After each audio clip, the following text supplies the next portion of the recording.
শুভ সকাল বন্ধুরা, বাড়ির থেকে অনেকটা দূরে, এটা হচ্ছে দক্ষিণ দিনাজপুর গঙ্গারামপুর স্টেশনে। দেখো একদম গঙ্গারামপুর স্টেশনের সামনে দাঁড়িয়ে আছি, দাদাভাইকে রিসিভ করতে এসেছি। এখান থেকে আবার বেরিয়ে যাবো অন্য জায়গায়।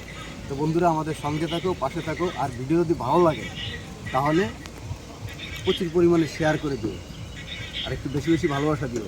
ক্যামেরাম্যানকে বলবো টোটাল জায়গাটা একটু ঘুরে দেখাবে। বৃষ্টি হচ্ছে কিন্তু বন্ধুরা, এখন অবধি বৃষ্টি হচ্ছে। দেখো সে আষাঢ় মাসের বৃষ্টির মতো একবার আসছে আর চলে যাচ্ছে। আর একদম গরিবানা গাড়ি, এই দেখো অন্নদাতা সঙ্গে রয়েছে, অসুবিধে নেই।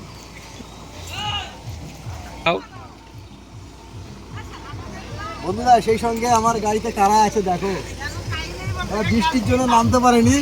এই দেখো দেখাও, এই স্টেশনের কাছে এসে কেমন লাগছে তোমাদের বলো? খুব ভালো, খুব ভালো, কিন্তু নামতে পারছি না, এটাই খারাপ লাগছে। খুব বৃষ্টি হচ্ছে, নামতে কপাল পারলে খুব পুরা ভালো আমাদের। লাগতো। দেখি বৃষ্টিগুলো নামার ভাবছি নামবো। বৃষ্টিতে ভিজতে ভয় লাগছে, ঠান্ডা লেগে যাবে, এমনি ঠান্ডায় গলা টাটা।